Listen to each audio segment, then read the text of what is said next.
Spécialiste depuis 2006 dans la conception de piscines, Aqualmi vous accompagne dans la conception, la pose, l'entretien et la rénovation de vos piscines, mais aussi dans vos projets d'installation de spa ou abri. Venez découvrir leurs différents showrooms à Vitry-le-François, Châlons-en-Champagne et Bar-le-Duc ou sur leur site internet. Vous souhaitez assurer votre avenir professionnel dans le secteur du marketing commercial et de l'expérience client ? À Saint-Dizier, Optima Business School dispense un bachelor fait pour vous. La pratique est au centre de notre apprentissage grâce à des intervenants hautement qualifiés. Plus d'informations au 06 80 40 38 13. Du 13 mars au 5 septembre, les abeilles s'invitent à l'Andra avec l'exposition Secrets d'abeilles. En réelles enquêtrices, les abeilles apportent leur aide pour étudier la végétation. L'exposition s'organise autour de panneaux et d'activités visibles gratuitement du mercredi au dimanche au centre de Meuse-Haute-Marne à Bure.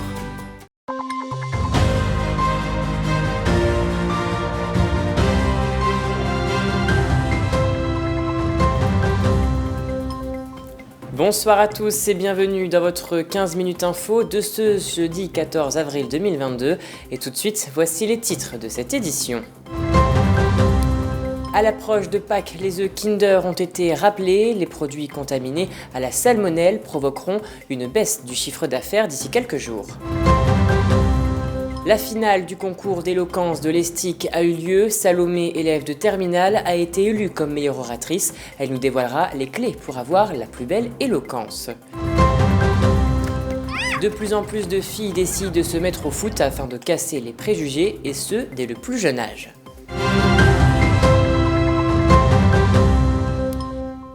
Et voilà pour les titres. 150 cas de salmonellose ont été découverts en Europe ces derniers jours. À l'échelle nationale, cela représente environ 30% de baisse du chiffre d'affaires pour les enseignes de grande distribution. À l'approche de Pâques, les consommateurs doivent rester prudents car la bactérie se trouve principalement dans les œufs en chocolat. Mais qu'en est-il à l'échelle locale ? Les super et hypermarchés de notre territoire assurent pourtant qu'actuellement, les produits rappelés ne sont pas concernés, ne font pas partie des rayons. Un reportage d'Alison Godefroy. À quelques jours de Pâques, certains œufs fourrés et surprises sont touchés par une vague de rappels de produits alimentaires contaminés par une bactérie. Il s'agit de la salmonelle. Au 8 avril, on comptait 21 cas de contamination en France. Celle-ci serait liée à une usine de production belge. Pour ce supermarché, il est certain que le chiffre d'affaires sera en baisse d'ici quelques jours. Ça arrive, c'est malheureusement le cas une fois sur 1 milliard de produits qui sont vendus en France. Après, d'un point de vue plus client, il y a une perte de confiance sur la marque qui est flagrant sur Kinder. On ne vend plus de Kinder à l'heure actuelle, ou on en vend moins. Donc il y a une vraie perte de confiance et il y aura un gros travail de la part de cette marque-là pour retrouver ses clients.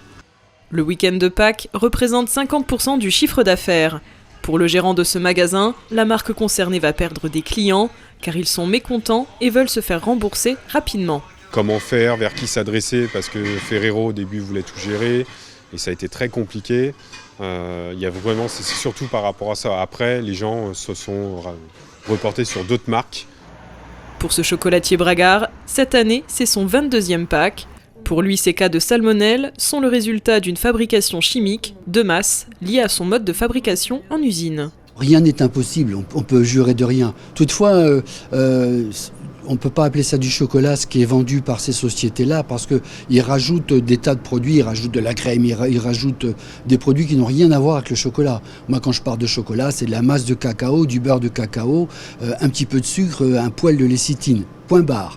Donc dans tout ça, il n'y a rien qui s'altère. Un chocolat industriel, ça passe dans des tuyaux, c'est fait par des gens qui ne sont pas obligatoirement dans le métier, alors qu'un chocolatier, il a les mains dans le cambouis, comme on dit, bien que ce ne soit pas du cambouis. Pour ce chocolatier, il est primordial d'anticiper, d'être patient et surtout d'aimer le chocolat. C'est facile, on achète du bon et on fabrique du bon. Si on achète du médiocre, on fait du médiocre. Chaque chocolat est passé par mes mains, donc il a une identité. Donc rien à voir avec ce qui peut se passer dans la grande distribution, dans les sociétés qui font du gros cubage, quoi. Beaucoup de chocolat, c'est tout. Après l'identification de ces cas de salmonellose en France, l'enquête se poursuit afin de trouver l'origine qui concerne principalement les chocolats. Le vendredi 8 avril, la finale du concours d'éloquence a eu lieu à l'Estic à Saint-Dizier. Au programme, 5 candidats ont pu débattre sur un seul et même thème, les droits de l'homme. La cérémonie était simultanément retransmise dans les salles de classe pour les élèves qui n'étaient pas présents dans le théâtre. Toutes les classes ont pu voter afin d'élire Salomé, élève de terminale physique-chimie, maths, qui a remporté cette édition. Un reportage d'Elsa Jacobé. Vendredi 8 avril, la finale du concours d'éloquence avait lieu à l'Estic de Saint-Dizier. 5 finalistes se sont départagés durant plus d'1h30 de spectacle. Ce concours, retransmis en direct sur YouTube, mais également dans les différentes classes de l'établissement, a permis aux élèves de mieux se préparer aux épreuves du baccalauréat. Alors déjà l'année dernière j'avais participé au concours d'éloquence. Bon, j'étais pas arrivée jusqu'en finale mais j'y avais participé quand même et ça m'avait déjà beaucoup aidé pour mon oral de français. Et là je vais être beaucoup plus en confiance pour mon grand oral que je passe donc en juin. Donc je pense que c'est vraiment que du positif et ça ne peut être que bénéfique pour moi. Pour s'entraîner, les professeurs ont dû mettre en pratique un certain nombre d'exercices. L'opportunité pour les élèves de sortir de leur zone de confort. Au début, ils étaient quand même une quarantaine, une cinquantaine à participer, donc ça les oblige à découvrir des choses qu'ils ne connaissent pas.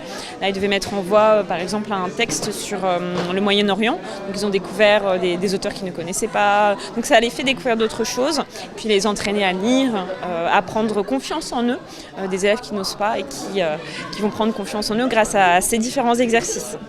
Ce concours aura permis aux élèves d'enrichir leurs connaissances en cette période propice aux révisions.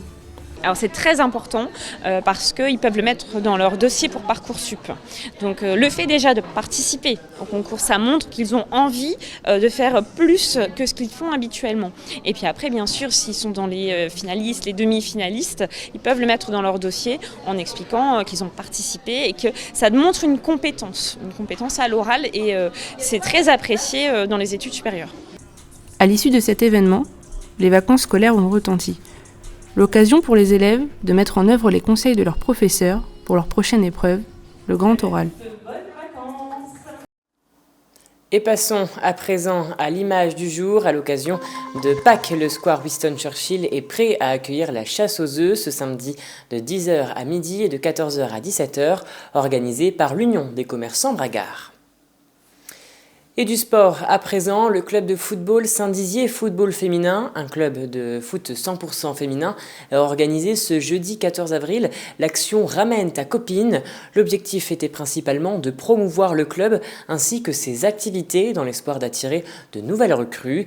En tout, une vingtaine de filles étaient présentes sur le gazon pour effectuer divers ateliers pour découvrir la discipline. Écoutez. L'objectif qui a été donné à chaque joueuse, c'est de venir avec au moins une copine pour qu'elles viennent essayer la pratique du foot. Donc il y a les filles qui sont déjà licenciées, donc il y en a une quinzaine et il y a 7 ou 8 joueuses qui sont venues essayer. Donc à peu près la moitié des filles a pu ramener une copine, donc c'est déjà une belle réussite. Toutes celles qui sont là aujourd'hui, c'est vraiment pour essayer, pour se faire plaisir. Et donc oui, si à la fin de la journée on a 2 filles par exemple qui nous disent qu'elles ont envie de continuer et de venir à d'autres entraînements pour voir si ça leur plaît vraiment, ce sera déjà une réussite. Et voilà, c'est la fin de cette édition. Merci à tous de l'avoir suivi. Dans un instant, vos prévisions météo de demain présentées par Alison Godefroy. Je vous souhaite une très belle soirée. Toute l'actualité qui vous concerne, à voir et à revoir dès maintenant sur puissancetélévision.fr et sur notre application mobile.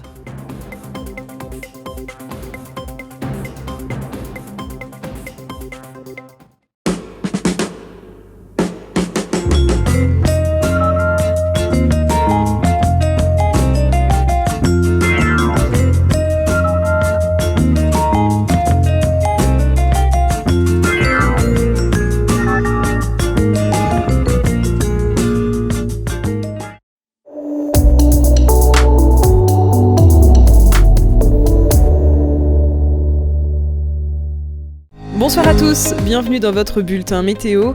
Pour demain, on annonce du beau temps avec un soleil présent, après la dissipation des bancs de brouillard ou des nuages bas au lever du jour. Le soleil dominera avec des températures dignes d'un mois de juin. Comptez 24 degrés à Bordeaux, 23 à Toulouse, 22 à Nantes et à Lyon. On passe maintenant à la carte locale. Les cumulus de beau temps bourgeonneront sur tout le territoire. Pour les températures, comptez 8 degrés de minimales. Pour les maximales, elles seront de 20 degrés à Vitry-le-François. Demain, vendredi 15 avril, nous fêterons les Paternes. Le soleil se lèvera à 7h pile. C'est la fin de ce bulletin météo. Très bonne soirée et bon week-end avec Puissance Télévisions.